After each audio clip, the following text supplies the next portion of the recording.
Good afternoon and good evening. My name is Jürgen Steinmetz, reporting from eTurboNews and Livestream.travel in Honolulu, Hawaii. With me today is Maricar Donato. She is based in Washington, D.C. and in charge of a really interesting organization that caters to tour guides all over the world. And actually tomorrow we're going to have an event on Monday about the inauguration party for President Biden. Today on Sunday, January 17th, Maricar is joining me to talk a little bit about what is going on in Washington, D.C. Of course, Washington, D.C. is in the news headline.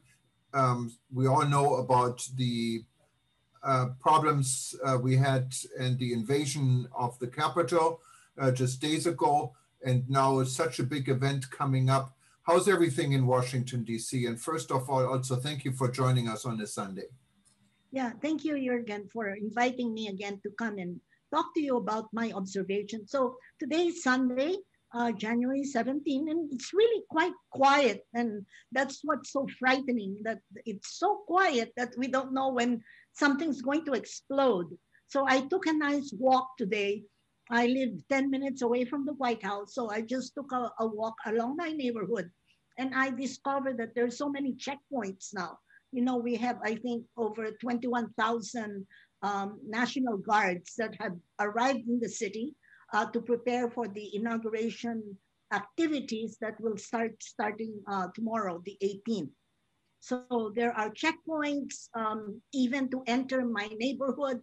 We have to pass through through security, which I've never had before. After 35 years of living in the city, this never happened. So this for me is so eerie, so strange, you know, to have it happen in our nation's capital. Now, when you said you have to go through security, what type of security you have to go through? Do you have to show ID, or there's a metal detector? What?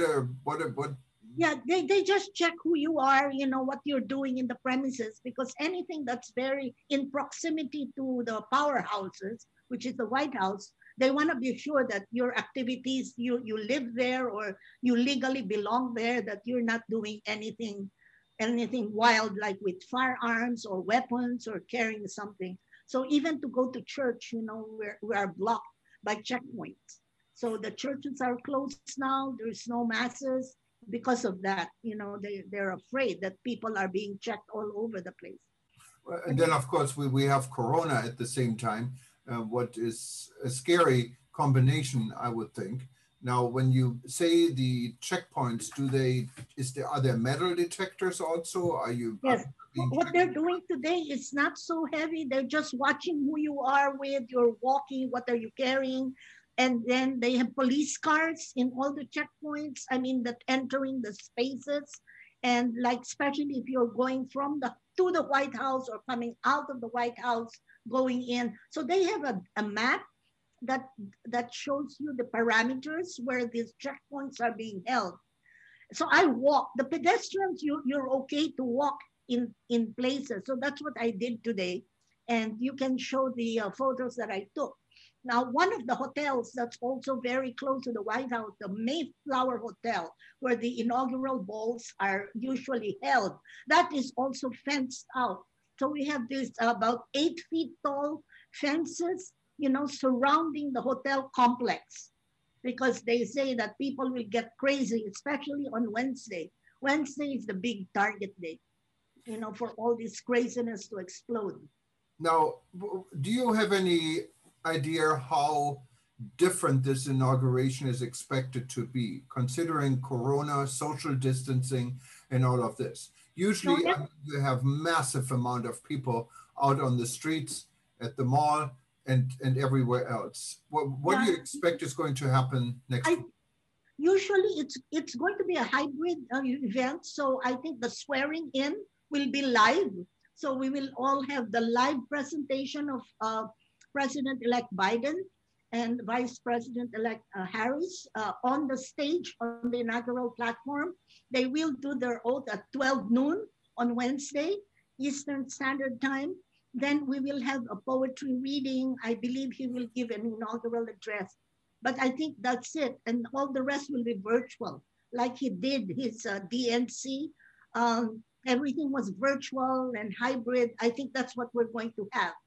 They just announced the schedule, which I just saw just really glimpses of. I don't think they will have lunches or parades or balls. I think all of that will be eliminated unless they change it. But I think it will just be the swearing in. That's what's going to happen. The traditional swearing in that has happened over 200 years now. Right. And are there people expected in Washington to come in and watch this from the distance like they usually do, or is the mall and all these areas surrounding the White House pretty much sealed off, you think? Yes, everything is fortified. We are in a living fortress right now. Everything is fenced out. So the people who are going to be there, I think they're expecting 1,000. So mostly the congressman and one family member, I believe, they will be maybe on the platform, on the stage itself. But the public is not allowed to come. That's why we're going to do the virtual and the hybrid event going on. And then we are going to have just everything is on the phones and on our computer. Everything is virtual. We will discuss that tomorrow when we come to your program, and the guides will talk about it. And that's why we would like to reimagine how it is on the real day. We're Yeah, going to, that'll be interesting. I think our event tomorrow, we're very much looking forward to it. And for those that still wanted to attend virtually, of course, you can watch it on eTurboNews, but you can have an active role and really be part of this event in joining this Zoom conference. Just go to worldtourismevents.com and you see it right on the top because it's the next event we have, worldtourismevents.com. Click on the registration button and you'll be able to register. What time do we start tomorrow? tomorrow, our program starts at 2 o'clock Eastern time, Okay, 2 so 2 p.m. o'clock Eastern time, what would make it 11 o'clock in the morning, Los Angeles time, or 9 a.m. here in Hawaii, or if you're overseas, it would make it at 7 p.m. in London or 8 p.m. in Central Europe. And you have all these times if you go to worldtourismevents.com. And hopefully, a lot of people joined us already. Hopefully, you'll be part of it. Now, Marisol, now going through the current situation in Washington, D.C., and you live there, so you have kind of a sense of what is going on and what is spiking or not spiking. What is your gut feeling? Do you expect a lot of protests? Do you expect anything is going to happen? Or we all hope, of course, it's going to be quiet, it's going to be pleasant. What is your gut feeling what's going to happen on Wednesday? Well, remember, we were all attacked on January 6th, and we don't want that to happen anymore. So I think everybody is over preparing now, really, with all the National Guards all over the place. The presence of security is so high that I've never seen this city that I love become like a fortress. It's so guarded. Like I feel like I'm not in a free world. This looks like I think Iran or Syria or Afghanistan. It's like I'm living in another world. I'm not sure, but that's just my feeling. I mean, I feel safe, but then I also feel scared. I don't know what's going on. Yeah, and I can tell you, even far away, we're like 10, 11 hours flight time from you. I'm way on the other side of the country in the middle of the Pacific here in Hawaii. I drove by our state capital yesterday, and I Yes. couldn't believe overnight there were fences, 8 feet high fences surrounding a building what has always been open because it's the people's building. And you can walk in, there is really no big security. It's all open. Fresh air everywhere you're in the capital. Now it's fenced around, and strangely, I mean, we have an 80% Democratic government here in Hawaii. No one expects anything big, but I think security is a concern in all states. After the FBI issued a warning for every state, and we have 50 states and we have territories. It looks like it's a nationwide effort. And hopefully this will all remain peaceful. I, I'm very optimistic it will. And we're going to celebrate the inauguration tomorrow, again with tour guides in Washington, D.C., that will give us a little bit more background. Marisa, so thank you so much for the update. And is there anything else we should cover? Yeah, I think if you saw that I took a walk today and I showed you exactly what is happening in my neighborhood. Like I said, 10 minutes very close to the White House, and that's what I took. The Mayflower Hotel, a very prestigious hotel where we have the inaugural balls. It's all fenced up. Of course, the square is Farragut Square, which is very close to the White House, is fenced up. The White House Road itself on 16th Street and Pennsylvania Avenue, it's completely, nobody can access that. I went as close as I could. I took some pictures, and you can show that too. And the video that I took was January 12th, when the whole Capitol complex is also surrounded by 8 foot tall fences all around it. And today it's even worse. So there's a lot of security going on, a lot of the National Guards. You cannot access anywhere. You have to have, papers, you have to have ID, and you cannot bring anything inside the complex. So we'll see what happens on the 20th, how the people who are invited to come are going to go through that, because it's only 1,000. I think it's a small percentage, not the usual one like Obama had over 1 million, that type of thing. This one is just 1,000 who will be really there present. The cabinet will be there, maybe ambassadors will be there, and Congress, all of Congress will be there.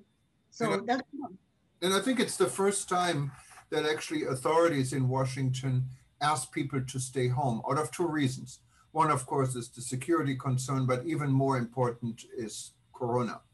Social distancing has never been more important than it is now. Wearing masks has never been more important than it is now.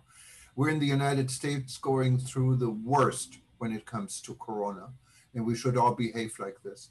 And I hope we will.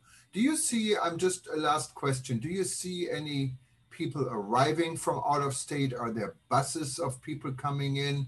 Or is this not anything what is noticeable? No, there are motor coaches that are coming, but I think it's for the National Guards. I mean, it seems to be they're transporting people. I've seen about 5 motor coaches today where I was walking, and they were all filled with people, but I believe they were the guards or they were official people. But I don't think we have visitors coming like before, The hotels are not full. It's very empty. The city is empty. So that's what I mean. It's very strange. It's a strange feeling for a celebration that you have this so much security going on, for a day to celebrate. So And, we hope that we can still make a celebration virtually among our community. And that's what we strive for by being in your network tomorrow. You and know, we're and looking forward now. Just a minute on talking about virtual tour guide and virtual tourism. Obviously, this is a big challenge for tour guides, not only in Washington, D.C., but we're looking at Washington, D.C. And I think a lot of you guys really wish there would be true tourists coming in you can show around because it's such a beautiful city. So how are you going to do this virtually? How do tour guides function and stay busy during these difficult times? well, we have no tours, okay? Let's put it that way. Since March 12th, when everything was shut down, all our museums are shut down, Congress is shut down, so there's nowhere where visitors can go. So what we've been doing is just do a lot of webinars, talking about topics that might be of interest. Some guides have been doing virtual tours. So they present a neighborhood like African American or LGBTQ themed tours, and they talk about that, and they talk about communities. So you know, we try to be creative and try to be as you know, giving the service, the guide service as much as possible through the virtual world. But now you connected me to Robin Richmond, who has now has created a GoFundMe page for tourist guides, you know, all over the world, which I think is wonderful. And that's what we hope to continue during this next year, this year. We want to work with her with different communities around the world and showing what they can do. So it's a great connection that you did for us. And we want to see it grow and develop.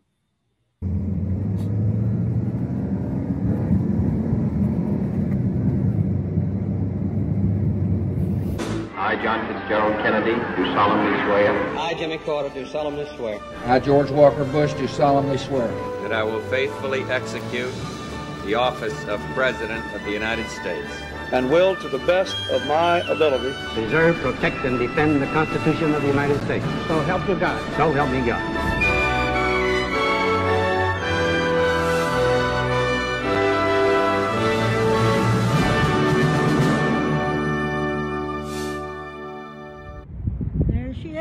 Inaugural stand in person, swearing in with the first woman vice president who will be sworn in too. Big news. Preparing all the chairs, the porta potties. People are coming. And here's the beautiful view of the Capitol again with the flags. And look at the buntings. The 4 flags are now displayed. Look at that.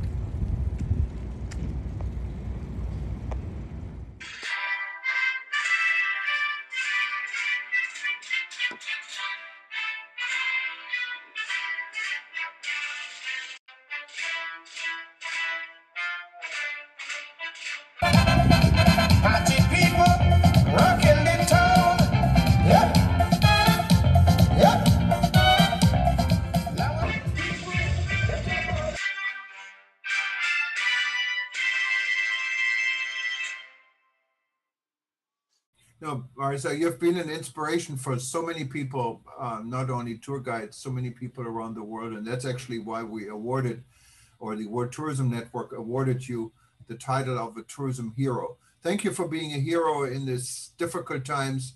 And we see you all tomorrow. Again, if you wanted to register, go to worldtourismevents.com, worldtourismevents.com, and we would love to party and celebrate the inauguration with you tomorrow. Good night. Good night.